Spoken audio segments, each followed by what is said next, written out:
Good morning students. कल हमने आपको नामकरण यानी कि नॉमेनक्लेचर पढ़ाया था। उसमें हमने आपको देशज नाम, साधारण नाम तथा वैज्ञानिक नाम के बारे में बताया था और कई नाम भी बताए थे कि जिसके वंश का नाम, जाति का नाम मिलाकर एक वैज्ञानिक नाम बनता है। उसी के आगे कुछ नाम हम और बता रहे हैं, जैसे मनुष्य। तो मनुष्य के वंश का नाम है होमो,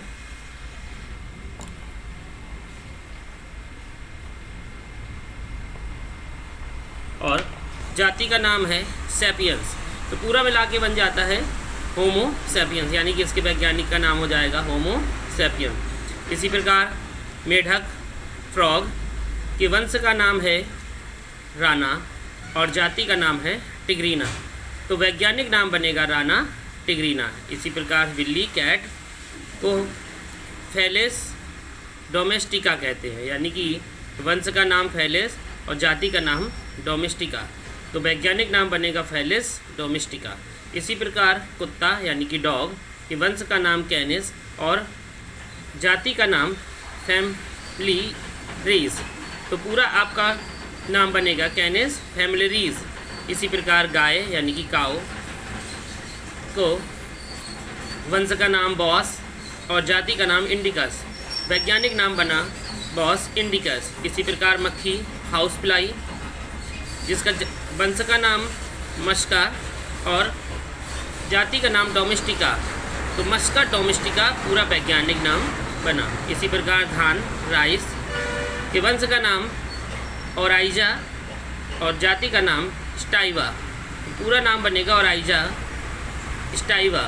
इसी प्रकार गेहूँ बीट को हम कह सकते हैं वंश का नाम ट्रिटिकम एस्टिवियम। पूरा वैज्ञानिक नाम बनेगा ट्रिटिकम एस्टिवियम। इसी प्रकार मटर पी को हम कह सकते हैं पीशियम सटाइवम। इसी प्रकार चना यानी कि ग्राम साइसर एरिटीनम। इसी प्रकार सरसों मस्टर्ड ब्रैसिका कम पेस्ट्रिस। तो ये थे आपके वैज्ञानिक नाम। अब हम आपको पढ़ा रहे हैं त्रिनाम पद्धति, यानी कि तीन नाम कैसे होते हैं। तो ये है आपका, ये द्विनाम पद्धति था जो आप पढ़ रहे थे। अब आया आपका त्रिनाम पद्धति। त्रिनाम पद्धति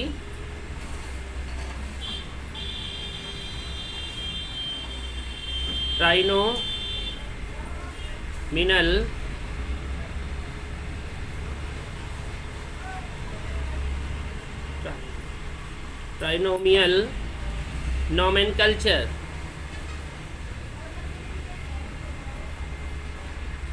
नोमेनक्लेचर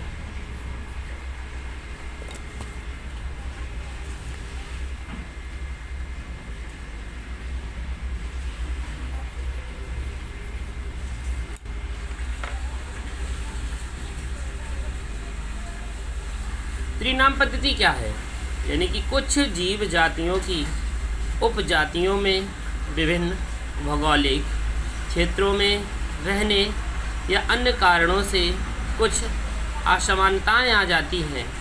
ऐसी उपजाति का नाम जीव के वैज्ञानिक नाम के बाद लिखा जाता है, इसीलिए इसे त्रिनाम पद्धति कहते हैं। इन जीवों के नाम में उपस्थित तीन शब्दों के कारण इस नामकरण पद्धति को त्रिनाम पद्धति भी कहते हैं। जैसे कौवे का जीव वैज्ञानिक नाम कोर्बस स्प्लेंडस है, जबकि कौवे को भारत, श्रीलंका तथा बर्मा में इनकी जातियों में अंतर है। अतः भारत, श्रीलंका तथा बर्मा के कौवे को निम्न उपजातियों के नाम दिए गए हैं। जैसे भारतीय कौवे, तो भारतीय कौवे को हम कह सकते हैं कोर्बस स्प्लेंडेंस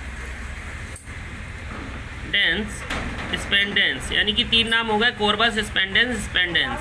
इसी प्रकार श्रीलंका के कौवे को हम कह सकते हैं कोरबस, स्प्लेंडेंस, प्रोटीगेटस। इसी प्रकार बर्मा के कौवे को हम कह सकते हैं कोरबस, स्प्लेंडेंस, इंसोलेंस। तो ये थे कौवे के त्रिनाम, इसीलिए इसे हम त्रिनाम पद्धति कहते हैं। त्रिनाम पद्धति के बाद हम अगली हेडिंग आपको बताएंगे, वो है नामकरण की अंतर्राष्ट्रीय संहिता। इसे हम कह सकते हैं इंटरनेशनल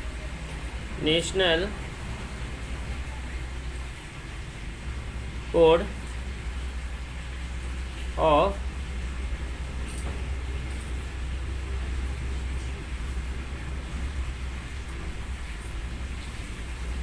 बायोलॉजिकल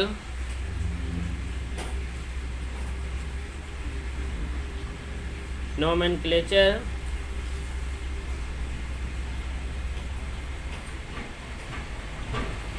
और यानी कि अथवा शॉर्ट में हम कह सकते हैं ICVN, यानी कि international code of biological nomenclature ICVN।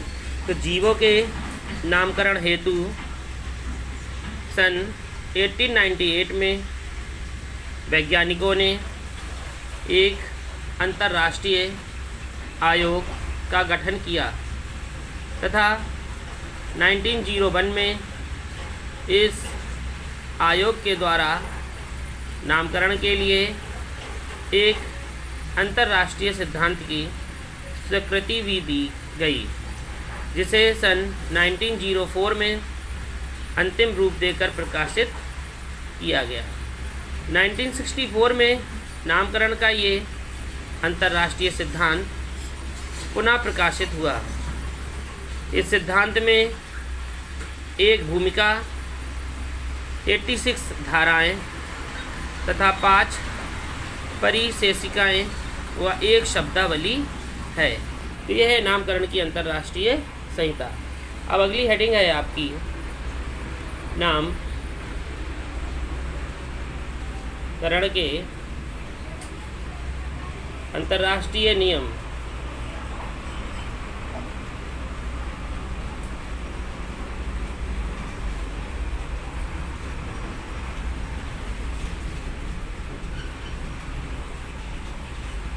यानी कि इंटरनेशनल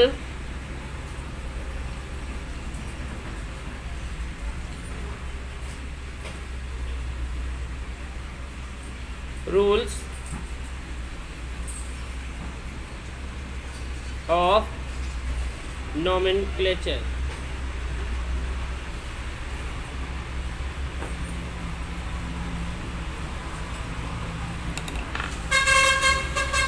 अंतर्राष्ट्रीय नियम क्या है, ये सभी लोग ध्यान से समझें कि प्रत्येक जाति का समस्त विश्व में एक ही वैज्ञानिक नाम हो, ये इसका नियम है।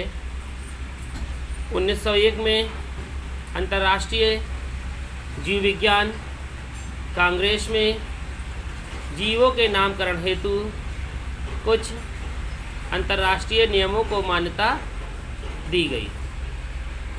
इस नियम को वनस्पतिक नामकरण की अंतर्राष्ट्रीय संहिता कहा गया।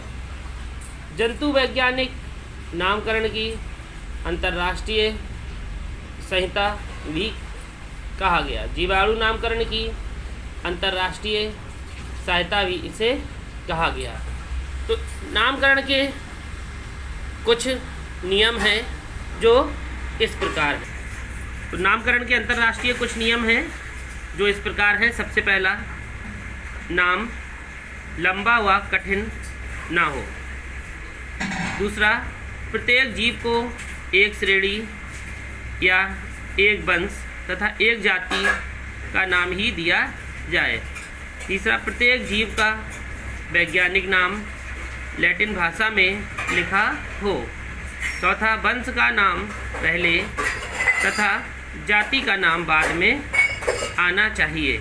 नंबर 5, जीवों के वैज्ञानिक नाम को सदैव तिरछे अक्षरों में लिखा जाना चाहिए। हस्तलिपि में इन नामों के नीचे लाइन खींची जानी चाहिए। नंबर 6, अंग्रेजी में वंश का नाम पहला अक्षर बड़ा और जाति के नाम का पहला अक्षर छोटा होना चाहिए। नंबर 7, 2 अलग अलग प्राणियों के जातीय नाम समान हो सकते हैं, लेकिन इनके वंश के नाम समान नहीं होने चाहिए, तो वंश के नाम में परिवर्तन कर देना चाहिए। नंबर 8, किसी वैज्ञानिक द्वारा ज्ञात नए प्राणी का वैज्ञानिक नाम तभी स्वीकार किया जाता है जब वह अंतर्राष्ट्रीय संहिता के नियमों का पालन करता हो। नंबर 9, वैज्ञानिक नाम देने वाले व्यक्ति का पूर्ण एवं संक्षिप्त नाम रोमन भाषा में लिखा होना चाहिए। नंबर 10, विभिन्न वैज्ञानिकों द्वारा एक वंश या जाति का नाम अलग अलग रख दिया गया है, तो ऐसी स्थिति में सर्वप्रथम प्रकाशित होने वाला नाम ही सर्वमान्य होता है। तो ये थे आपके नामकरण के अंतर्राष्ट्रीय नियम। इसके बाद कल हम आपको पढ़ाएंगे इसी के आगे जातियों की संकल्पना, यानी कि कॉन्सेप्ट ऑफ स्पीसीज।